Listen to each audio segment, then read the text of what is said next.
Hello and welcome to this SUSECON 2022 presentation on an introduction to Harvester.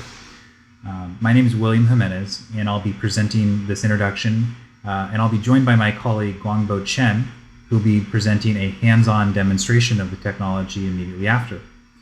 So let's go ahead and dive in. Let's start out by talking about how we can understand what Harvester is in concept. And so if we think about Harvester, it can be described by these four pillars we see on the screen. The first is a next generation approach to hyperconverged infrastructure. HCI is a very traditional, very mature technology in industry. And you're going to see here of Harvester that we took a fresh approach to it, which really frees you from some of the constraints, some of the burdens of traditional HCI, both in the cost, sometimes known as the VTAX that we hear in the industry, as well as the closed and controlled nature of a proprietary commercial stack. Secondarily, we're also bridging the gap between cloud native and more heritage IT initiatives at a company, because applications that are not containerizable can still benefit from the container ecosystem and tools by being run inside Harvester as a VM. We don't require costly or proprietary hardware. This runs on any commodity hardware, so it's very flexible in that sense, and it doesn't require specialized SAN technology. It provides a storage platform you're going to see that is a SAN-like technology that is all software-based, a software-defined storage technology. And finally, it's 100% open source, no commercial dependencies, and it takes the open source approach that Rancher and SUSE are known for. So let's think about a little the nuts and bolts of what Harvester is. So Harvester at its core is a enterprise virtual machine management platform. So it provides a platform to run virtual machines on. That's its kind of core feature. And it also integrates storage, networking, and virtualization into a single stack. And so this is what makes it hyperconverged. But unlike traditional hyperconverged solutions, and this is how the cloud native aspect comes in, we don't create yet another HCI language, and that takes the traditional approach to HCI. We use Kubernetes as the API and the language of this infrastructure. So you're now using cloud native concepts to address and manage your infrastructure. So the benefit of this approach is that we get to use cloud native tooling and concepts to manage all of our infrastructure. So we can now use GitOps and immutable infrastructure patterns and infrastructure as code to manage our HCI. We can also use all of the cloud native tools that we're used to manage infrastructure. And then secondarily, and perhaps maybe even more importantly, we get to run both VM and container workloads from a single pane of glass in the same infrastructure, in the same management framework, in the same tool set. So that's really powerful. So Harvester can be used in a few different ways. So at its core, it's a virtual machine platform, like I mentioned. The second use case, though, is to run Kubernetes, and really, this is really the primary use case. So if we think about what Harvester is designed to do, it's really designed to run Kubernetes clusters. And then finally, you can, of course, run a combination of virtual machines and Kubernetes clusters together, and that's the hybrid model. Now, all of these things become possible through Rancher. So Rancher becomes the glue that is driving all of these functionalities into this cohesive solution, which you'll see is what makes it cloud native and what makes it really powerful. So let's talk about that first use case, first, virtual machine. So if we think about it just as a virtual machine platform, we take a very essential approach to how we run a hypervisor in a cluster. Let's say we've got 3 servers, like we have pictured here in this slide. They're bare metal servers. They have local storage directly attached. This is commodity hardware. You install the Harvester hypervisor on top of these servers, and then you join them together as a cluster. Now you have 3 servers working together as a cluster, and they essentially form a contiguous pool of bare metal resources, CPU, memory, and storage. Now we can create guest virtual machines on top of this cluster, be it Linux, Windows, any x86 operating system, and we can allocate some of those resources to that virtual machine to run that one function. Those virtual machines, of course, can live migrate between various physical hosts, so we have the benefits of decoupling the workload or the actual running operating system for our applications. We decouple that from the physical infrastructure so that we can take infrastructure out of the cluster and swap it out in sort of invisibly to the running runtimes. And we also have the ability to run multiple different isolated virtual machines and isolated runtimes in the same physical hardware. Now, the second use case is the Kubernetes, bringing in Kubernetes. And this is, again, the most important use case if we really think about where things are heading and where our customers are going, is towards running cloud-native applications and containers. And so when you combine Rancher with Harvester, now you've got this really powerful turnkey way to deploy Kubernetes onto your infrastructure, because Rancher and Harvester work really well together to drive that complete stack.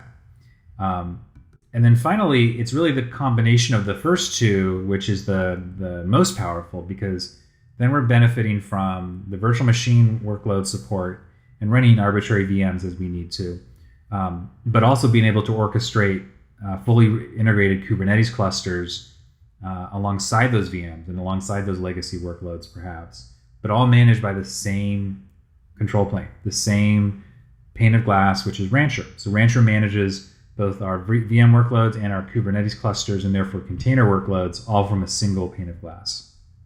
And so when we take a step back a bit and we really look at the picture from a high-level point of view, I think it really starts to become even more apparent how impactful this can be to the enterprise, because the enterprise today, they have to deploy to many locations. You know, it's not the way it was 15, even 10 years ago, where maybe we had a few regional data centers we had to think about. Maybe we had a public cloud presence. These are things you could count on two hands, sort of the amount of locations you had to think about deploying applications to. Today, companies are more and more needing to push content and applications closer to the end user, be it at the edge, be it with more CDNs or points of presence around the world. And so now it's not uncommon to have, dozens or hundreds of locations that someone has to deploy to.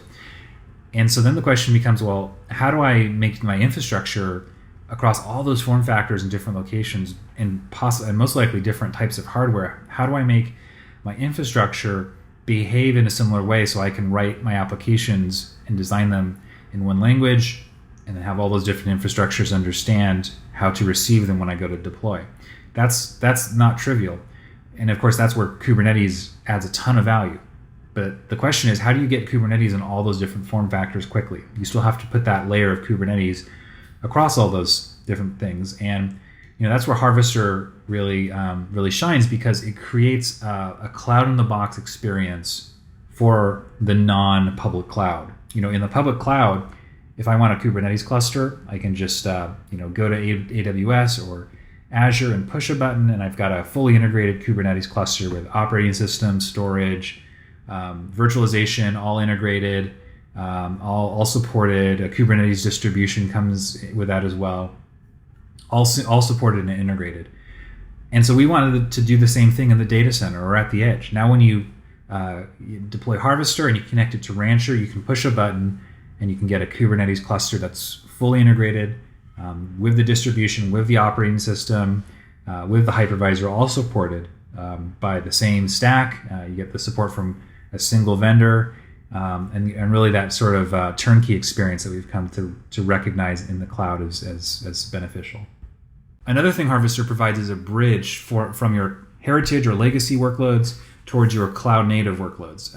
A lot of companies are trying to figure out, how do I accelerate the journey towards cloud native? And Harvester can be a big asset towards that, because it allows you to incorporate those workloads that are not yet container ready into your cloud native tooling and ecosystem through this unified management experience. So let's talk a little bit about Harvester key features now. So one of the first features we want to talk about is the multi-cluster management using Rancher. So Rancher is already the multi-cluster manager for our Kubernetes clusters. And so now with Harvester integration, it becomes the way you can manage multiple HCI clusters across your organization.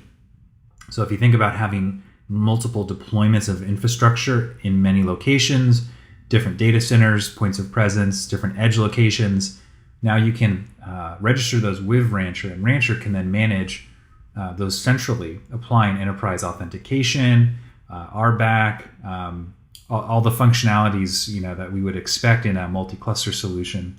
We can then drive those from Rancher and then double click on a cluster, and you can see here that we can then jump into the specific cluster that we want to manage.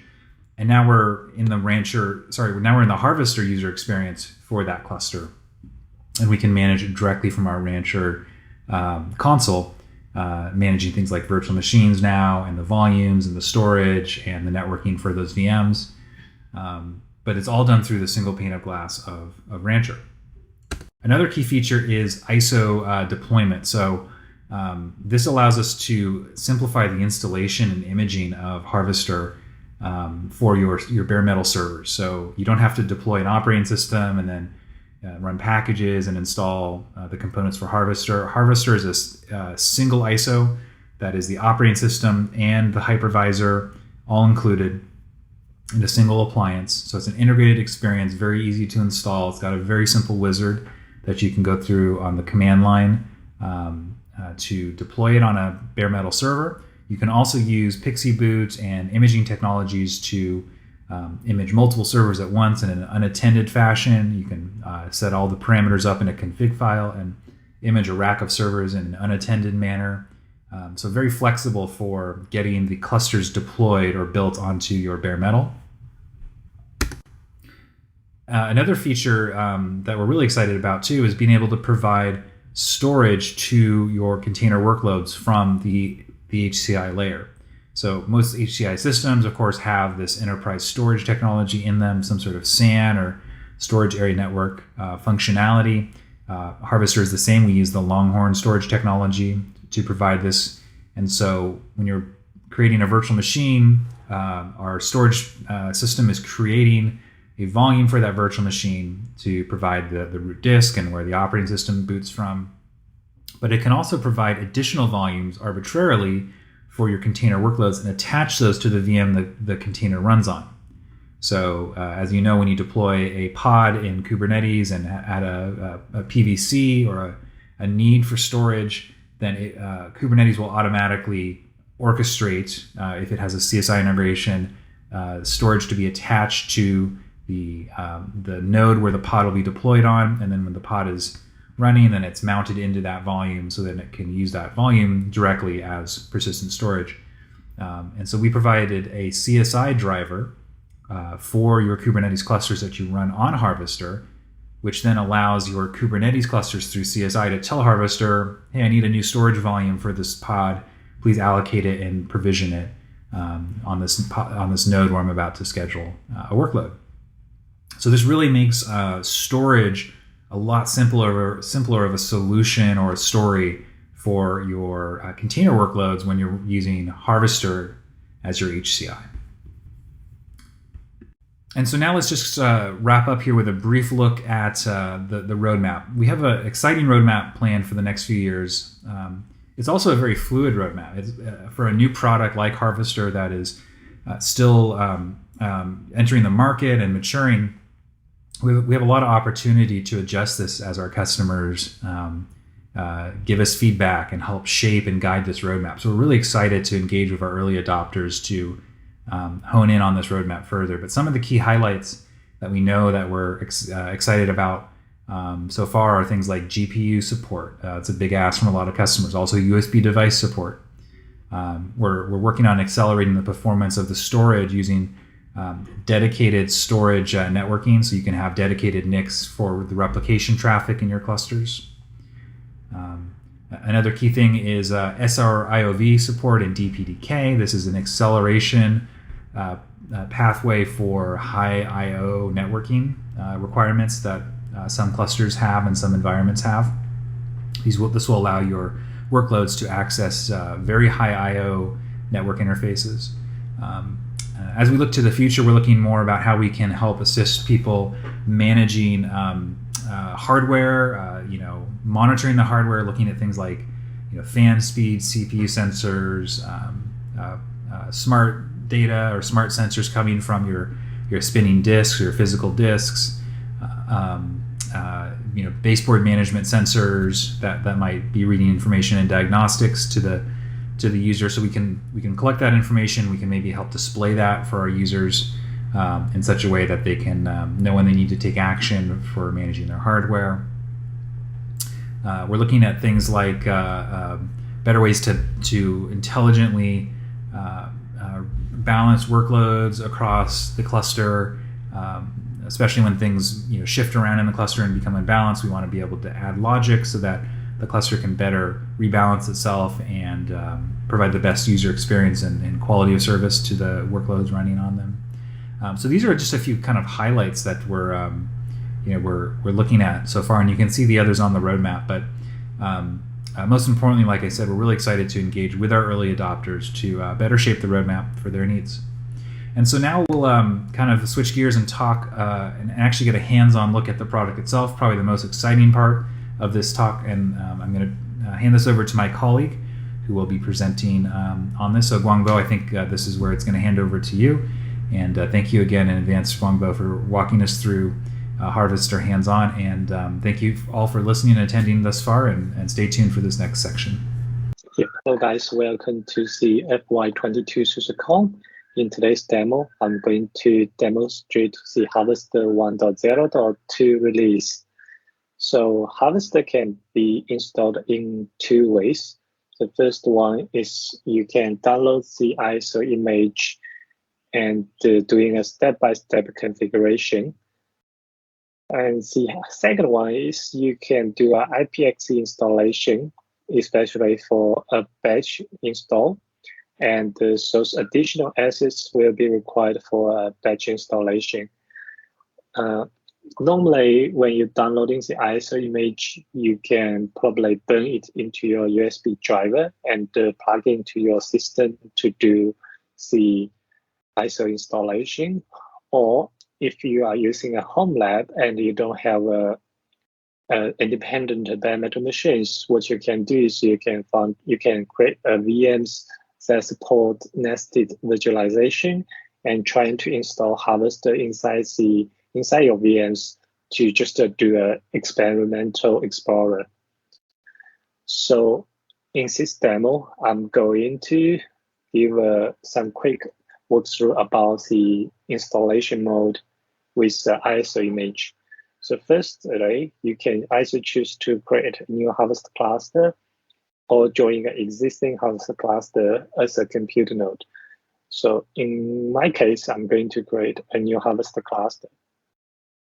The second thing is you probably need to choose disks where you want to install the Harvester OS. So in here, I got two disks.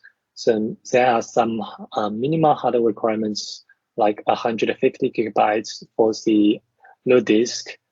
So if you have additional disks, you can either create a RAID to providing additional data volume disks, or you can add each disk independently to the host after the installation. So here I'm going to choose the VDA as a default OS disk.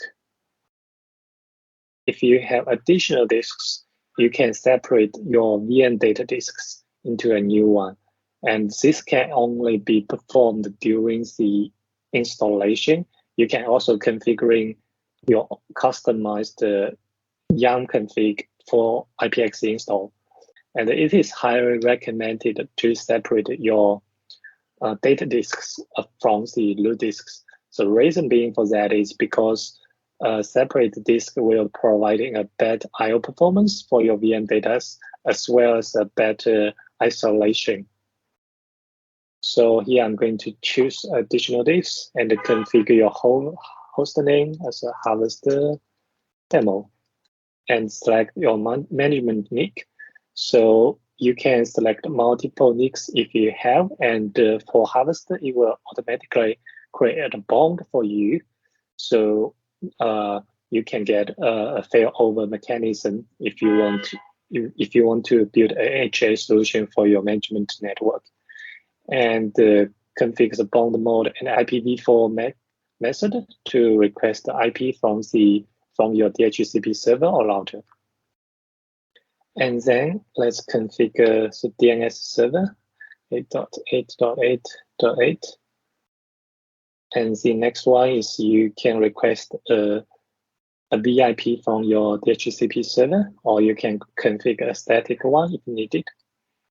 So following by configuring a cluster token, for example, like a demo, where you use this token to allow other nodes to join the cluster, and the password to access this node specifically.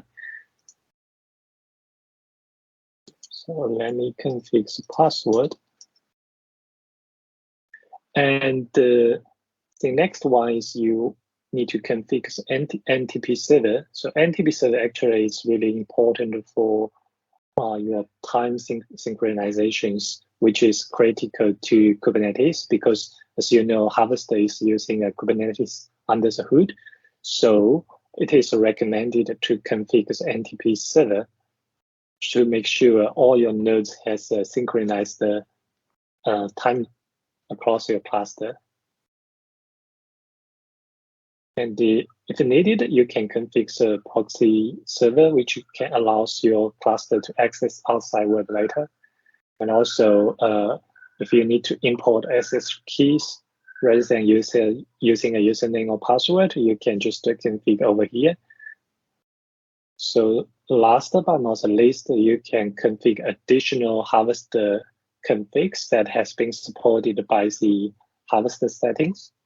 So if it's not needed, you can just skip it.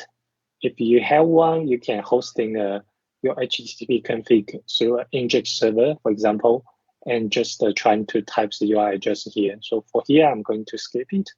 And after you confirm all the installation options, you can just go and click yes to install your Harvester cluster. So normally this will take 10 to 15 minutes, depends on how fast your machine is. And once the Harvester cluster is installed, you should be able to see the IP address and also the related version and the status of your Harvester cluster. Then you can using the IP address to access your Harvester cluster. Okay, so once your cluster is up and running, you can just go to your browser and type in the UI address you grab from the console. So by default, when you log into your Harvester dashboard, you will go to the overview page, which gives you general information about your Harvester cluster. For example, including how many hosts, virtual machines, and other resources you have. And you will be able to see cluster capacity and some cluster and VM monitoring metrics. At the end of the dashboard page, you will be able to see some events that are categorized into different object. So like the other traditional VM platforms, you should be able to manage your hosts, virtual machines, and some volumes and images. So as a first step, what you should do is normally you should go and uploading your own image for creating a guest VM. So in Harvester, we do supporting 3 types of images, including QCOW2, raw image, and ISO image.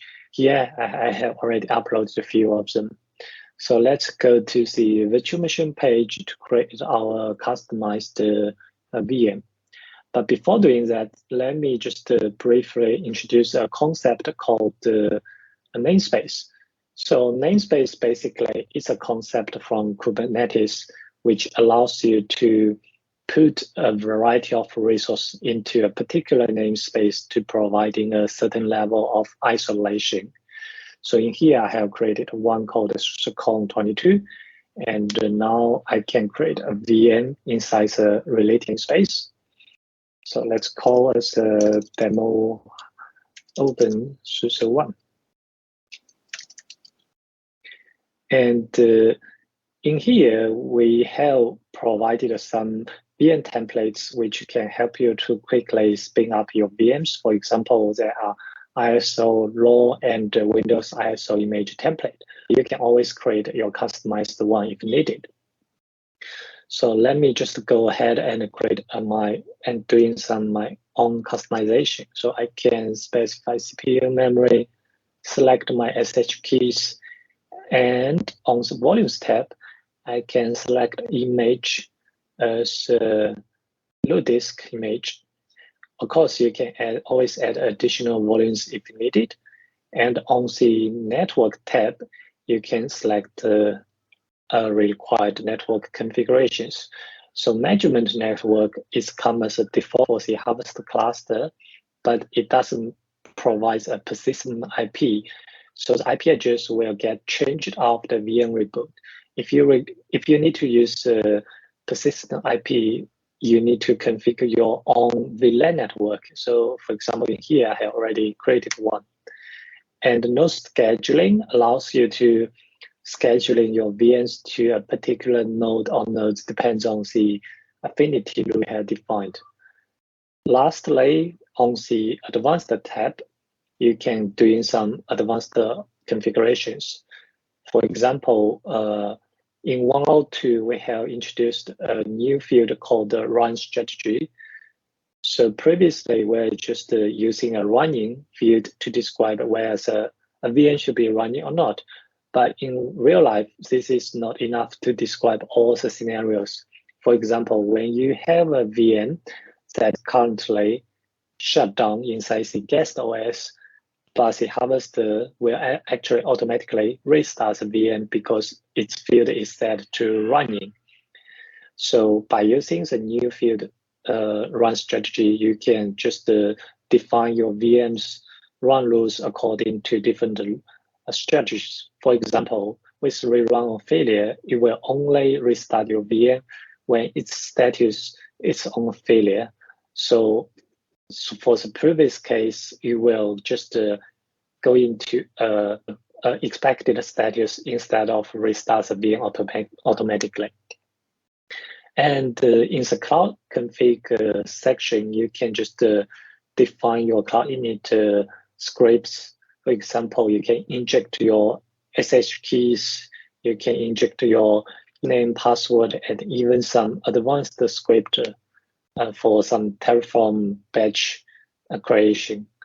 And on the network tab, you can define more network configurations. For example, you want to bring up the second NIC automatically, so you can just add your network data.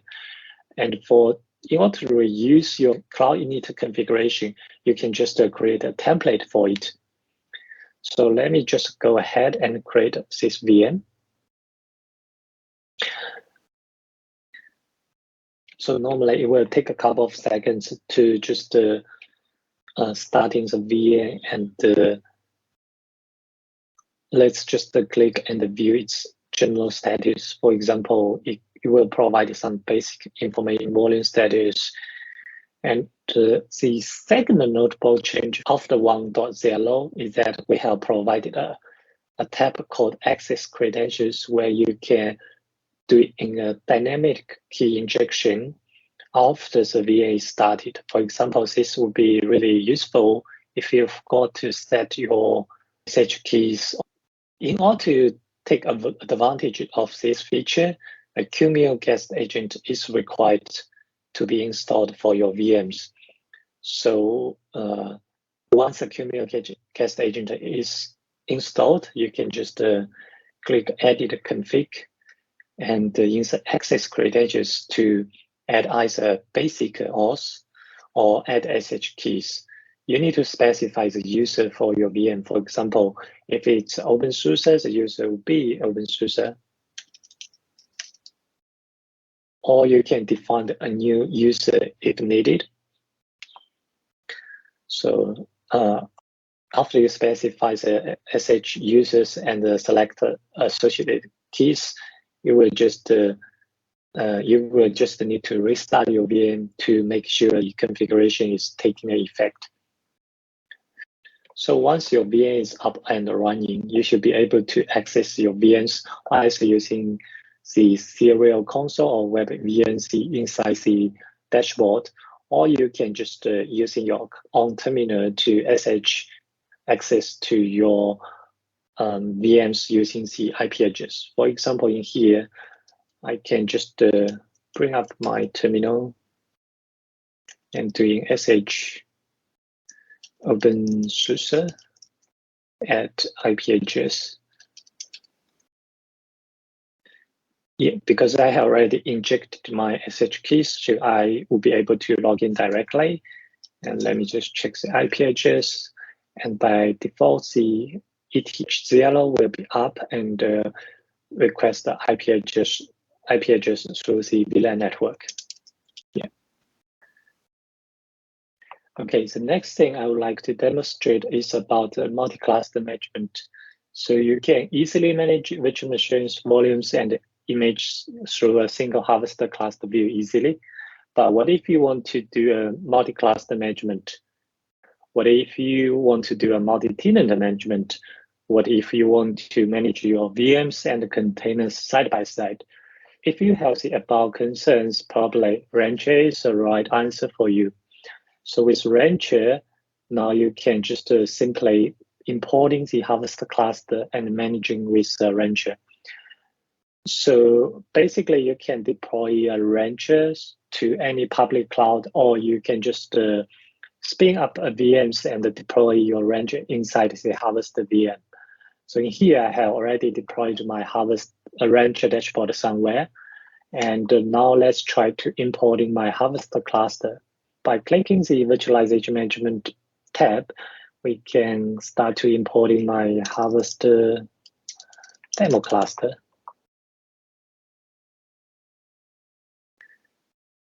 So the importing is really simple. You just need to copy paste the registration URL to your harvester cluster settings. So let's go to the advanced settings, click cluster registration URL, and copy paste the URL address. Okay, let's come back to harvester cluster and waiting for the agent node to be connected and the API to be ready for serving. It will normally take a couple of seconds or minutes, depends on the network speed of downloading the images. So, okay, so mine is ready. And after clicking the harvester cluster, I should be able to view and manage my harvester demo cluster like what I can do with the single harvester view. So if, for example, I can go to the host, virtual machines, and volumes to managing all my existing VMs. So the next thing I would like to demonstrate is about the multi-tenancy management. So let me create a user called a harvester project owner and specify the password.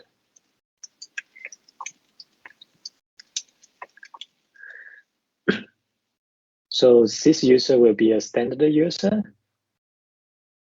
And after creating the user, I can go to my harvester demo cluster. And let's go to the project and namespace tab. So a project is a special concept from Rancher, which helps you to group a list of namespace into a particular project. So you can doing a project-based management. So the next thing I would like to do is let's move the existing SUSECON namespace to a particular project, for example, like a default. And let me assign the user, which is a harvester project owner, as a project owner of the default project. So let's click Save. And now let's open a new tab, trying to log in with a new user. So this user should only have a permission to view a particular project resource. So it's harvester project owner with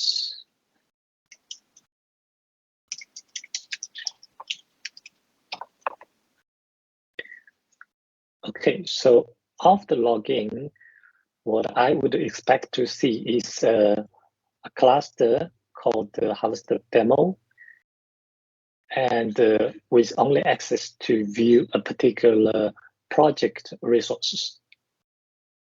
For example, yeah, as you can tell, I only got 2 virtual machines are running, which are created previously with the SUSECON 22 namespace.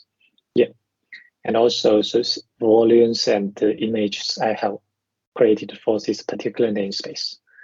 You can adding more users and doing or creating a more project and a namespace for your multi-tenancy management. So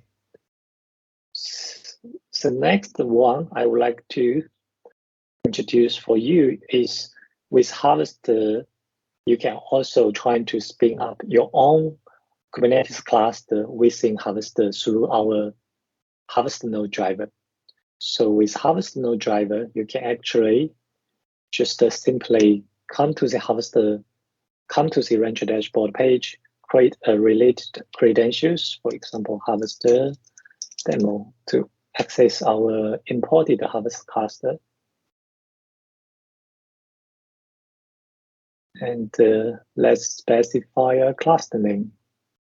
This is guest Kubernetes demo. So in here, you can just specify how many VMs you want to create. So for example, with 2 CPU, 4 GB memory, and the disks, you can select a specific namespace, for example, default, and a specific cloud image, for example, with Ubuntu. And a VLAN network is required. So for example, your SH user should be the user for based on your OS images you have selected. And you can always configure more options like Kubernetes version cloud provider is another add-on feature provided by Harvester to providing internal load balance feature and a CSI driver features. So you can just increase the machine count to 2 to 3 nodes, or adding additional work nodes if it's needed. Okay, so let's just go ahead and create our guest Kubernetes cluster. So what you would expect to see is by going to the Harvester demo cluster, you should be able to see the new VMs has been created inside your Harvester cluster. And it will try to assign different roles to particular VM and form a guest Kubernetes cluster precisely. So this is all done using the Harvester node driver, and it doesn't require you to do any menu configurations. So let's just take a look. Okay. So VM is booting. As you can tell, there are 4 machines, and each machine has its own defined rules. Cool. So after the cluster is up and running, you can just managing this cluster as a regular Kubernetes cluster, and those resources are defined as a VM inside the Harvester cluster. Yes.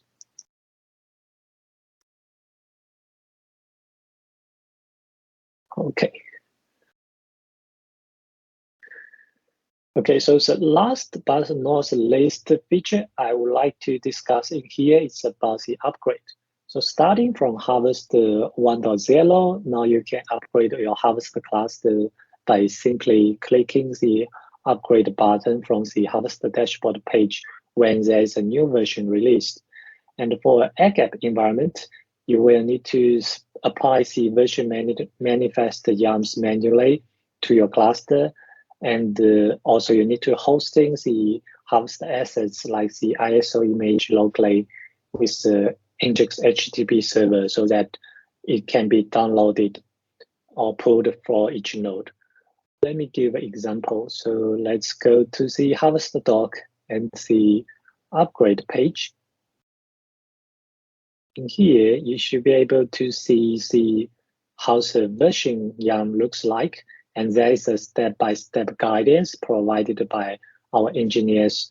So I would recommend you to walk through the documentation read some warnings and preparing source resource earlier before you're doing the upgrade. So once everything is checked, what you can do is you can just click the upgrade button and select the desired upgrade versions. So for Harvester, currently we're only supporting you to upgrade from a last version to the next version. For example, with 101, you can select to upgrade to 102. So by clicking upgrade, it will trigger the upgrade automatically. So the first thing what it does is trying to pull all the images from the remote server, and once that is complete, for each node, it will try to preloading those images accordingly, and then we will try to start to upgrade those Harvester system components or services. For example, like Harvester itself, and also the Longhorn, the Kubernetes, all those related subcomponents we have used for Harvester. So after the system upgrade is complete, it will start to upgrade the node one by one. So in the current stage, we do recommend you to shut down your VMs first, not only to save the upgrade time, but also you will try to reduce the possibility of hitting some known issues. And after the VMs are migrated, you will try to bump the underneath Kubernetes version. When everything is complete, it will start just to upgrade the OS image that is currently running as an immutable OS. When every steps are complete, the Harvester will automatically reboot a node to make sure the configuration will take effect. So normally that will take 10 to 20 minutes per node, depends on your network speed and the machine resources. So after that, you should be able to see your cluster is updated to the latest version. So that's all for today's demo.